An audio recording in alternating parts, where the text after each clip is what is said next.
Assalamualaikum warahmatullahi wabarakatuh. Halo, kembali lagi dengan saya, Tanya Novi Ramadhani. Nah, kali ini saya akan menjelaskan tentang operasional kredit, di mana yang pertama itu pengertian kredit. Pengertian kredit adalah pemberian penggunaan uang atau barang pada orang lain dalam rentang atau jangka waktu tertentu, sesuai dengan perjanjian yang disepakati. Nah, sedangkan menurut Undang-Undang Nomor 10 Tahun 1998, kredit adalah penyediaan uang atau tagihan yang dapat dipersamakan dengan itu berdasarkan persetujuan atau kesepakatan pinjam-meminjam antara bank dengan pihak lain yang mewajibkan pihak peminjam untuk melunasi utangnya setelah jangka waktu tertentu dengan pemberian bunga. Lanjut, eh, nah kredit ini merupakan salah satu fasilitas keuangan yang sering digunakan masyarakat. Seringkali kredit ini digunakan untuk membeli barang dengan mengangsur sejumlah uang. Nah, angsuran ini dilakukan beberapa kali hingga lunas atau mencapai nominal target pembayarannya. Nah, bukan hanya pembelian barang, kredit juga bisa berupa uang tunai yang diajukan oleh pemohon kepada bank. Dan dengan kredit ini tentu memberikan kemudahan bagi masyarakat ketika membutuhkan dana. Nah, selanjutnya itu fungsi dan tujuan kredit. Nah, secara umum, tujuan kredit dibedakan menjadi tiga, yaitu mencari keuntungan, membantu usaha nasabah, dan membantu pemerintah. Nah, kredit ini juga memiliki beberapa fungsi, eh, yaitu sebagai berikut. Yang pertama itu meningkatkan daya guna uang atau barang.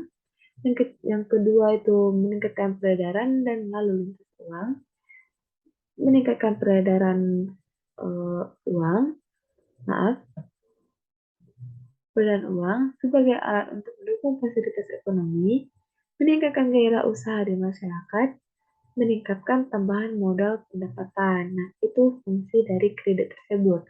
Nah, lanjut itu jenis-jenis kredit. Nah, yang pertama itu kredit jangka waktu. Di mana kredit jangka waktu ini terbagi tiga, yaitu jangka pendek, jangka menengah, dan jangka panjang. Yang jangka pendek yaitu kredit yang dilakukan paling paling lama itu 1 tahun.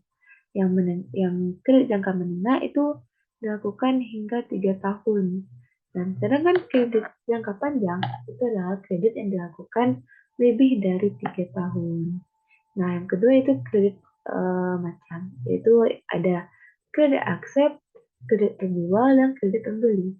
Nah, kredit aksep adalah kredit bank berupa pinjaman uang sebanyak plafon kredit. Nah, sedangkan kredit penjual adalah kredit yang dilakukan untuk membeli barang dengan cicilan. Biasanya barang diterima di muka, angsuran uang dilakukan kemudian. Nah, yang ketiga itu kredit pembeli, yaitu kredit untuk mendapatkan barang, tapi pembelian itu dilakukan dengan uang muka dan barangnya diterima setelahnya. Nah, selanjutnya itu kredit sektor perekonomian. Nah, di mana kredit sektor perekonomian ini ada kredit pertanian, yaitu kredit yang disalurkan kepada masyarakat yang melakukan usaha perkebunan, peternakan, dan perikanan. Nah, selanjutnya itu kredit perindustrian, di mana kredit yang disalurkan pada pelaku industri baik kecil, menengah, hingga besar. Nah, selanjutnya itu kredit pertambangan, di mana kredit yang disalurkan kepada pelaku usaha tambang. Dan selanjutnya itu kredit ekspor impor, di mana kredit yang disalurkan pada pelaku ekspor dan importer dengan beragam barang yang diperdagangkan. Nah, ada juga kooperasi, nah, di mana kredit ini disalurkan kepada lembaga kooperasi. Dan terakhir itu kredit profesi, nah, di mana kredit yang disalurkan itu pada berbagai macam profesi, seperti itu guru, dokter, dan lain sebagainya. Nah, yang terakhir yang keempat itu kredit golongan ekonomi.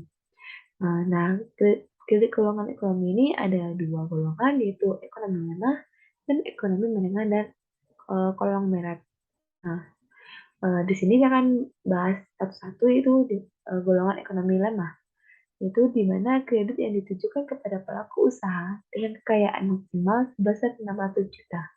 Kekayaan ini tidak termasuk tanah dan bangunannya. Sedangkan yang ekonomi menengah dan konglomerat itu kredit yang ditujukan pada pengusaha menengah dan besar dengan kekayaan itu di atas 100 juta. Selanjutnya itu prinsip pemberian kredit. Di mana yang pertama itu karakter. Nah, karakter yang dimaksud di sini adalah sifat atau watak calon debitur.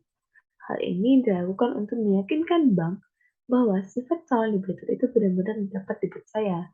Terdapat beberapa indikasi yang diperhatikan bank untuk melihat karakter dari calon debitur.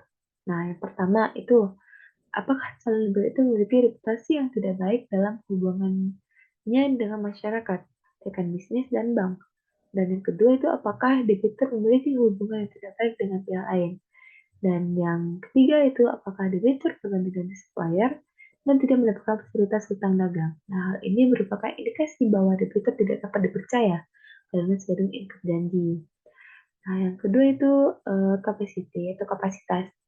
Dalam prinsip ini, bank mencoba melihat kemampuan calon debitur dalam mengembalikan kredit yang dikaitkan dengan kemampuan mereka dalam mengelola bisnis dan mendapatkan laba. Nah, semakin banyak sumber pendapatannya, semakin besar kemampuannya untuk membayar kredit. Nah, eh, dan juga terdapat di sini indikator yang dianalisis bank. Di antaranya itu yang pertama managerial capacity, yaitu dalam hal ini bank akan mencoba menganalisis kemampuan manajerial debitur melalui bagaimana pengalaman debitur dalam mengelola usaha serta bagaimana perkembangan usaha selama ditangani yang bersangkutan. Yang kedua itu financial capacity. Nah, di sini bank akan berusaha menganalisis bagaimana kemampuan debitur yang mengelola keuangan perusahaan.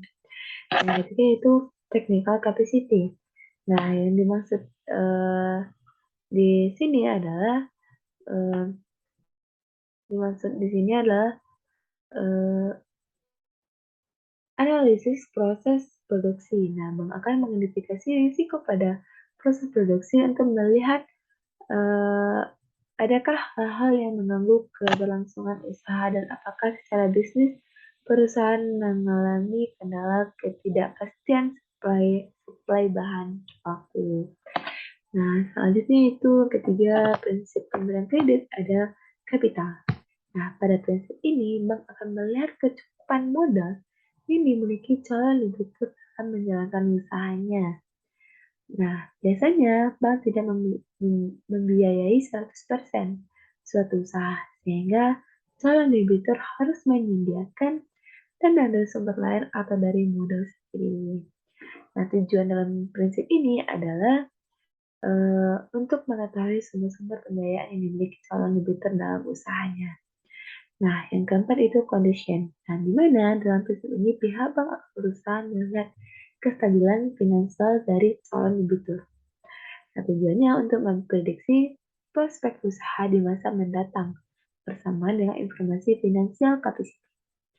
Kemudian, pihak bank juga akan memprediksi risiko kemungkinan gagal bayar dari calon debitur.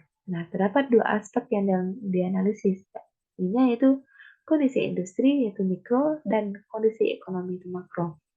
Dan kelima yaitu kolateral. Nah, kolateral ini merupakan prinsip 5C berupa jaminan fisik maupun non fisik yang diberikan calon debitur. Nah, eh, jaminan yang diberikan hendaknya melebihi jumlah kredit dan akan terlebih dahulu diteliti keabsahannya oleh pihak bank. Nah, jaminan ini berfungsi sebagai pelindung dari risiko keuangan. Nah, selanjutnya itu aspek penilaian kredit, di mana ada aspek yuridis atau hukum. Nah, di sini yang dinilai dari aspek yuridis dan hukum dalam penilaian kredit adalah masalah legalitas badan usaha serta izin-izin yang dimiliki perusahaan yang mengajukan kredit. Nah, penilaian dimulai dalam pendirian perusahaan sehingga dapat diketahui siapa pemilik dan biasanya modal masing-masing pemilik. Nah, kemudian juga diteliti tuh keabsahannya seperti surat izin usaha industri untuk sektor industri, surat izin usaha pertambangan untuk sektor pertambangan, dan daftar perusahaan, nomor pokok wajib pajak. Nah, keabsahan surat yang dijaminkan misalnya sertifikat tanah. Nah, yang kedua itu aspek pemasaran. Yang nilai dari aspek pemasaran adalah permintaan terhadap produk yang dihasilkan sekarang ini dan di masa yang akan datang bagaimana prospeknya. Yang ketiga itu aspek keuangan, di mana aspek keuangan ini dinilai untuk biaya dan bagaimana penggunaan data tersebut. Itu sumber dananya. Gitu. Di samping itu persaingan dibuatkan arus kas dari perusahaan keuangan. Nah, penilaian bank dari segi keuangan biasanya dapat dengan suatu kriteria tertentu yang mencakup itu di mana ada rasio-rasio keuangan, periode pengembalian, nilai sekarang yang bersih, indeks profitabilitas, tingkat pengembalian internal, dan break-even point. Nah, yang keempat itu aspek teknis dan operasi, di mana peran aspek teknis dan operasi dalam penilaian kredit ini adalah membahas masalah yang berkaitan dengan produksi seperti fasilitas yang digunakan, masalah lokasi, layout ruangan, dan mesin-mesin termasuk jenis yang digunakannya. Nah, yang kelima itu aspek manajemen. Nah, untuk menilai struktur organisasi perusahaan, sumber daya manusia yang dimiliki serta latar belakang pengalaman sumber daya manusianya. Pengalaman perusahaan dalam mengelola berbagai prospek yang ada dalam pertimbangan lainnya. Nah, selanjutnya itu prospek uh, so, yaitu prospek sosial ekonomi. Nah, di mana menganalisis dampaknya terhadap perekonomian dan masyarakat umum. Yang ketiga itu selanjutnya itu yang terakhir aspek AMDAL. Nah, di mana menyangkut menganalisis terhadap lingkungan baik, darat, udara, atau udara jika proyek atau usaha itu dijalankan. Nah, analisis ini dilakukan secara mendalam apakah apabila kredit tersebut disalurkan, maka proyek yang akan dibiayai akan mengalami masalah di lingkungan sekitarnya. Nah, pencemaran yang sering terjadi yaitu seperti tanah atau darat menjadi gersang, air menjadi limbah berbau busuk, berubah warna atau rasa, atau udara menyebabkan polusi, berdebu, bising, dan panas. Nah, di sini ada prosedur pemberian kredit. Yang pertama itu nasabah mengajukan permohonan kredit lengkap dengan dokumen-dokumen pendukung. Kedua itu permohonan tersebut diproses setelah data-data yang diperlukan lengkap. Yang ketiga itu kemudian dilakukan analisis atau penilaian kelayakan kredit limasia oleh petugas analisis kredit berdasarkan data yang telah diperoleh dan hasil kunjungan yang ke lokasi serta wawancara. Yang keempat itu apabila usaha dinilai layak oleh analisis kredit setelah dilakukan analisis. Nah, yang kelima itu apabila telah disetujui, maka diberikan surat persetujuan kredit, yaitu SP2K, kepada nasabah yang mencantumkan syarat-syarat yang ketentuan yang harus dipenuhi oleh nasabah. Yang keenam itu proses selanjutnya adalah realisasi kredit, peningkatan agunan kredit, dan pencairan kredit. Yang ketujuh yaitu setelah pencairan kredit dilakukan, maka BPD Sumber akan melakukan monitoring terhadap kredit yang telah diberikan tersebut. Nah, monitoring dilakukan dengan cara mengunjungi nasabah, memonitor aktivitas rekening, menelpon nasabah, mencari informasi lainnya. Nah, di sini ada juga unsur-unsur kredit, yaitu yang pertamanya adanya badan atau orang yang memiliki uang, barang, atau jasa yang bersedia. Yang kedua, adanya pihak yang membutuhkan atau meminjam uang, barang, atau jasa. Yang ketiga itu adanya kepercayaan dari kreditur terhadap debitur. Yang keempat, adanya janji dan kesanggupan membayar dari debitur kepada kreditur. Yang kelima itu adanya risiko, yaitu sebagai akibat dari adanya perpindahan waktu. Yang keenam adanya perpindahan waktu.